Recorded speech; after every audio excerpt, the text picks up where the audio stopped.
আসসালামু আলাইকুম সবাইকে। আমরা ফিজিক্সের অঙ্ক কিভাবে লিস্ট করতে হয় এটা নিয়ে আজকে একটা খুব সুন্দর একটা ভিডিও তোমাকে বানিয়ে দেখাবো, তোমাকে এক্স্যাক্টলি শিখাবো যে কিভাবে তুমি প্রত্যেকটা চ্যাপ্টারের জন্য কিভাবে তুমি একদম ফার্স্ট ইয়ার থেকে একটা সুন্দর নোট করবা, কোন কোন সোর্স থেকে করবা, কিভাবে নোটটা করলে তোমার জন্য পরবর্তীতে একদম অ্যাডমিশন পর্যন্ত ফিজিক্সের সব ম্যাথগুলো গোছানো থাকবে, সেটাই মূলত আজকের এই ভিডিওতে ব্যাখ্যা করবো। ভিডিওটা সেভ করে রেখো এবং চ্যানেলটাকে সাবস্ক্রাইব করে রেখো। আলহামদুলিল্লাহ আমাদের চ্যানেলের গ্রোথ খুব ভালো আগাচ্ছে, বেশ কয়েক মাস ধরে আমরা রেগুলার হচ্ছে যে ভিডিওর জন্য দিয়ে যাচ্ছে, আশা করি তোমাদের হেল্প হচ্ছে। তো প্রথমে যে জিনিসটা জানা দরকার সেটা হচ্ছে সোর্সেস, অর্থাৎ হচ্ছে যে আমাদের কোন কোন সোর্স থেকে এক্স্যাক্টলি আমরা ম্যাথগুলোকে লিস্ট করব। প্রথমে তুমি যদি চাও একটা গাণিতিক পদার্থবিজ্ঞান কিনে নিতে পারো, যদিও এখন গাণিতিক পদার্থবিজ্ঞান কেনাটা খুব একটা ইম্পর্টেন্ট না বা ম্যান্ডেটরি না, বিকজ ইসাক স্যারের যে বইটা আছে, যেটা কিনা হচ্ছে আমরা জেনারেলি সবচেয়ে কমন বই হিসেবে ধরে নেই, ওই বইটার মধ্যে এখন মোটামুটি খুব ভালো ম্যাথের কালেকশন দেওয়া আছে। তো গাণিতিক পদার্থবিজ্ঞান কিনে নিলে তোমাকে আর আলাদা করে বইগুলো কিনতে হচ্ছে না, বাট তারপরেও যদি কেউ থিওরি বই আকারে নিতে চাও, এটার অল্টারনেটিভ হিসেবে তুমি চাইলে ফিজিক্সের এটা হচ্ছে ইসাক স্যার বা তপন স্যার এবং সেলু স্যার, প্রামাণিক স্যার, এই কয়েকজনের হচ্ছে যে বই তুমি চাইলে নিয়ে নিতে পারো যদি তোমার দরকার হয়, এবং এটাকে এই সিরিয়াল অনুযায়ী তুমি চিন্তা করে যাবা। সোর্স নাম্বার 1 হচ্ছে তোমার গেল। সোর্স নাম্বার 2 তে চলে আসো, কোয়েশ্চেন ব্যাংক। মজার বিষয়, এখন মেজরিটি কেসেসে কোয়েশ্চেন ব্যাংক সাধারণত এদের সাথেই পাওয়া যায়। তারপরে একটা কোয়েশ্চেন ব্যাংক ফার্স্ট থেকে রাখা ভালো, তাহলে তোমার কাছে যদি কোনো কোয়েশ্চেন এখানে মিসিং থাকে, যেটা অবশ্যই অনেক সময় থাকবে, অ্যাটলিস্ট কোয়েশ্চেন ব্যাংকে তোমার কাছে যেটা থাকবে এবং তোমার কাছে ডিফারেন্ট টাইপ অফ সলিউশনও থাকতে পারে। তো একটা কোয়েশ্চেন ব্যাংক অবশ্যই রাখবা। কোন কোয়েশ্চেন ব্যাংক রাখবা? ইঞ্জিনিয়ারিং। ভার্সিটি কোয়েশ্চেন ব্যাংক আলাদা করে রাখার খুব একটা দরকার নাই, বিকজ ইঞ্জিনিয়ারিং কোয়েশ্চেন ব্যাংকের মধ্যে যে টাইপ অফ কোয়েশ্চেনস আছে ওগুলো কভার করলে ভার্সিটি কনসেপ্ট অটো কভার হয়ে যাবে। তো ভার্সিটি কোয়েশ্চেন ব্যাংক রাখাটা ম্যান্ডেটরি না। কারো যদি মেডিকেলের জন্য হচ্ছে যে অ্যাসপিরেশন থাকে, তাহলে অবশ্যই মেডিকেল কোয়েশ্চেন ব্যাংকও একটা সাথে রেখে নিবা। যেটা অর্থাৎ কেউ যদি ইঞ্জিনিয়ারিং অ্যাসপিরেন্ট হও তাহলে ইঞ্জিনিয়ারিং, কেউ মেডিকেল অ্যাসপিরেন্ট হলে মেডিকেল, বাট কোয়েশ্চেন ব্যাংক অবশ্যই সাথে রাখবা। নাম্বার 3, এরপরে তোমরা চাইলে উদ্ভাসের যে কনসেপ্ট বুকগুলো আছে, এটা আমি সবসময় খুব প্রেফার করি, বিকজ ওদের কনসেপ্ট বুকগুলো বেশ ভালোভাবে গোছানো আছে। এগেন, উদ্ভাস আমাকে টাকা দেয় না ওদের প্রমোট করার জন্য, যেটা ভালো আমি তাকে ভালোই বলবো, it's a good thing. So তোমরা চাইলে ট্রাই করতে পারো। সো কনসেপ্ট বুকটা ভালো, কনসেপ্ট বুক থেকে তোমরা বেশ ভালো ভালো হচ্ছে যে কিছু ম্যাথের কালেকশন পাবা। এইটার পরে তোমরা যদি এখন তোমাদের কাছে যদি তোমরা বিদেশি বইয়ে যেতে চাও, বিদেশি বইয়ের মধ্যে কি কি আছে? ফার্স্ট অফ অল হচ্ছে physics for engineers. Physics for engineers হচ্ছে গিয়াসউদ্দিন স্যারের বই, সাধারণত এটা বুয়েটের ফার্স্ট ইয়ারে পড়ায়, বাট এখানে কিছু রেলেভেন্ট চ্যাপ্টার যেমন অপটিক্স কিংবা হচ্ছে যে পদার্থের গাঠনিক ধর্ম বা ওয়েভ, অর্থাৎ হচ্ছে যে আমাদের পর্যাবৃত্ত গতি বা তরঙ্গ, কিছু কিছু চ্যাপ্টার আছে যেই চ্যাপ্টার গুলো থেকে হচ্ছে যে কোয়েশ্চেন গুলা, সেগুলো কাইন্ড অফ হচ্ছে এই বই থেকে অনেক সময় হুবহু তুলে দিয়ে আসছে বুয়েট বিগত বছরগুলোতে। সো তুমি যদি এই বই থেকে কিছু রেলেভেন্ট ম্যাথ প্র্যাকটিস করতে পারো, তাহলে তোমার জন্য সেটা ভালো হতে পারে। দেন এটার পর 5 নম্বরে তোমরা চাইলে আইআইটির জন্য তোমাদের বাংলায় লেখা আছে ছায়া প্রকাশনীর বই, তোমরা ছায়া প্রকাশনীর বই নিতে পারবা। ছায়া প্রকাশনীর বই তোমরা নীলক্ষেতে গেলেই পেয়ে যাবে, ইভেন অনলাইনে এখন পাওয়া যায়। সো টোটাল হচ্ছে এই কয়েকটা তোমার সোর্স। এই সোর্সের বাইরে তোমার কিছুই প্র্যাকটিস করা লাগবে না।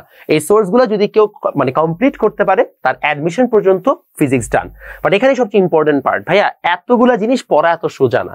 ইনফ্যাক্ট বেশিরভাগ মানুষ ইসাক স্যার, তপন স্যারের বই পড়তে হিমশিম খায়। অ্যান্ড ট্রাস্ট মি, আমি তোমাকে গ্যারান্টি দিতে পারি, কোনো একটা ছেলে যদি ইসাক স্যারের বই A to Z কমপ্লিট করে, তার ইনশাল্লাহ কি বলে এটাকে, একাডেমিক তো হয়েই যাবে, তার অ্যাডমিশনেরও 80% পড়া ডান।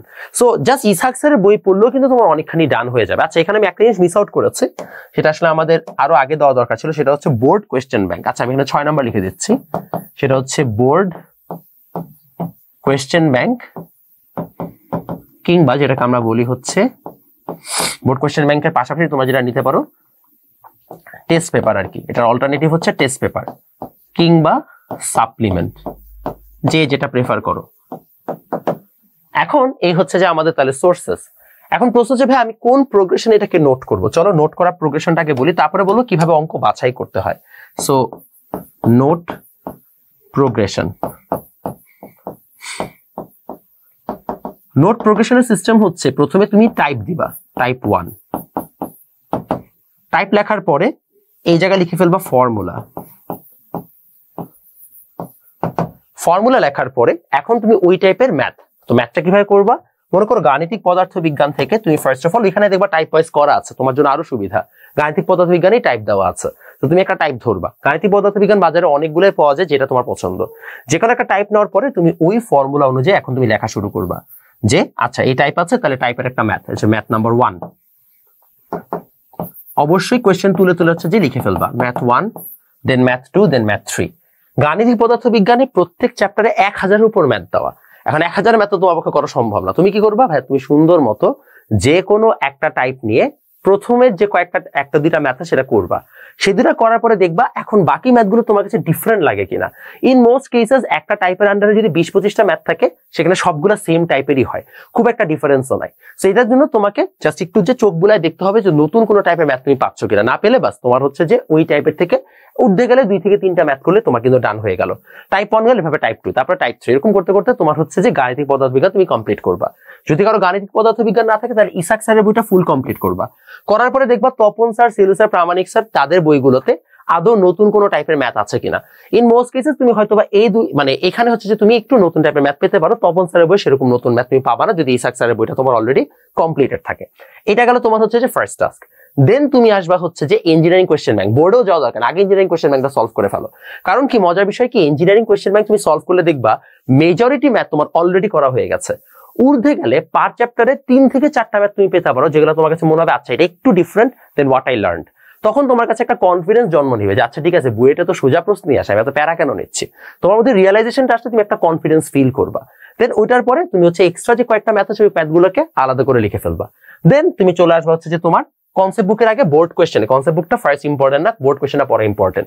বোর্ড কোয়েশ্চেনে অবশ্যই কি টাইপের বোর্ড কোয়েশ্চেন এসেছে সেটা আলাদাভাবে একটু প্র্যাকটিস করার চেষ্টা করো। যদি বোর্ড কোয়েশ্চেনে অনেকে টেস্ট পেপার কিনতে চায় না, যে ভাই টেস্ট পেপার কিনে লাভ কি, আমার তো যে বছর টেস্ট পেপার কিনবো তারপর তো 2টা ইয়ারের পরীক্ষা হয়ে যাবে, ওই 2টা ইয়ারের কোয়েশ্চেন তো টেস্ট পেপার থাকবে না। অফকোর্স কোনো দরকারও নেই। তুমি একটা টেস্ট পেপার কেনার পরে তোমার আসলে কয় ইয়ারের কোয়েশ্চেন অ্যাড হয়, 2 বছরের, তাই না ভাই? এখন অনলাইনে অনেক ফ্রি কোয়েশ্চেন ব্যাংক পাওয়া যায়। তুমি ফ্রিতে হচ্ছে যে কোয়েশ্চেন ব্যাংক একটু সার্চ করলে পেয়ে যাবে যে অনলাইন ফ্রি কোয়েশ্চেন ব্যাংক। যে কোনো একটা এরকম ওয়েবসাইট বা অ্যাপে যাবা যে ফ্রিতে হচ্ছে যে 24 সালের কোয়েশ্চেন অ্যান্সার সহ দেওয়া আছে, তুমি সেটা দেখে সুন্দর মতো প্র্যাকটিসটা করে ফেলবা, ডান। খুব একটা নতুন কিছু না। তো তুমি ইজিলি হচ্ছে যে বোর্ড কোয়েশ্চেনের জন্য একটা টেস্ট পেপার কিনলেই হলো, তোমাকে যে নতুন নতুন টেস্ট পেপার কিনতে হবে এমন না। বিকজ টেস্ট পেপার থেকে তোমার মানে মূল উদ্দেশ্য কিন্তু বোর্ডের কোয়েশ্চেন এবং সলভ গুলোই দেখা, সবকিছু দেখা না। তো এটা গেল তোমার বোর্ড কোয়েশ্চেনের কাজ। এরপরে যদি সময় থাকে তাহলে কনসেপ্ট বুকটা ঘাটবা যেখানে নতুন কোনো ম্যাথ আছে কিনা। তারপরে যাবা ফিজিক্স ফর ইঞ্জিনিয়ারিং এ কোনো ধরনের নতুন ম্যাথ তুমি পাও কিনা, তাও এখানে সব সিলেক্টিভ চ্যাপ্টার, সব চ্যাপ্টার তুমি পাবা না। তারপরে ছায়া প্রকাশনের বই যে তোমার লেভেলের কোনো হচ্ছে যে ম্যাথ এখানে নতুন পাও কিনা। এই হবে তোমার ওভারঅল প্রোগ্রেশন। ট্রাস্ট মি, যদি কেউ এইটা এবং এইটা সলভ করে ফেলে তাহলে বাকি কয়েকটা না করলেও তার বুয়েটে ইনশাল্লাহ চান্স হয়ে যাওয়া উচিত, given the question standard of BUET. But most people don't even solve this particular stage. আমি গ্যারান্টি দিয়ে বলতে পারি বেশিরভাগ অ্যাভারেজ স্টুডেন্ট এই স্টেজটাই ক্রস করে না, দ্যাটস ওয়াই সবাই ধরাটা খায়। অবশ্যই এটা একটা খুব ইম্পর্টেন্ট ইস্যু, ভাই এতগুলো বই, এখানে কিন্তু প্রায় হাজার হাজার টাকার বই, এতগুলো বই তো ভাই কেনাটাও আমার জন্য প্রবলেম। আসলে এটার জন্য একটা সলিউশন আমি তোমাদের জন্য নিয়ে আসছি, সেটা হচ্ছে অনেক বড়, সেটা হচ্ছে আমার গাণিতিক পদার্থবিজ্ঞানের সিরিজ। এগুলো সব নতুন এডিশনের বই, অলরেডি ফার্স্ট এডিশনের বই আমাদের সোল্ড আউট, সেগুলো সব হচ্ছে নতুন এডিশনের বই। সেই নতুন এডিশনের বইগুলোতে কি কি আছে একটু বলে দিই, আমি একটা বই নিয়ে বুঝাই তাহলে তুমি ভালোভাবে বুঝবা।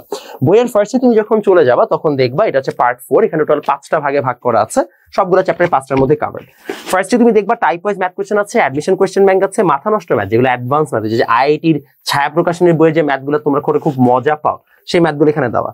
দেন board MCQ, board CQ, engineering MCQ, varsity MCQ, medical MCQ, তারপর হচ্ছে যে তোমার সবগুলো ম্যাথের সলিউশন।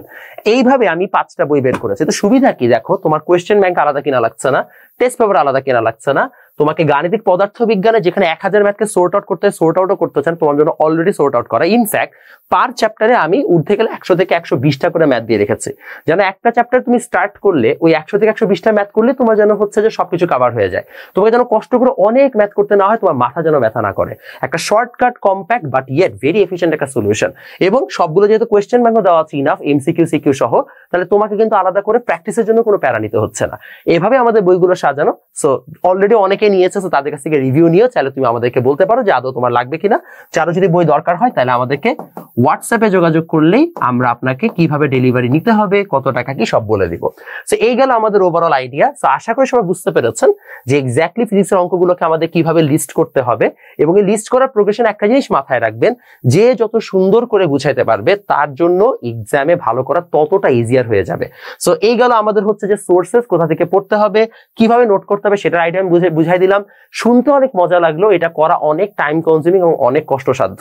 তো যথেষ্ট ধৈর্য যারা আছে, যারা আসলে এগুলো সলভ করার প্যাশন আছে, তাদের জন্য এটা ইনাফ। এই জন্য হচ্ছে যে আশা করছি যে তোমরা আরেকটু সময় দিয়ে পড়াশোনা করবা। দেখা হবে তোমাদের সাথে নেক্সট ভিডিওতে।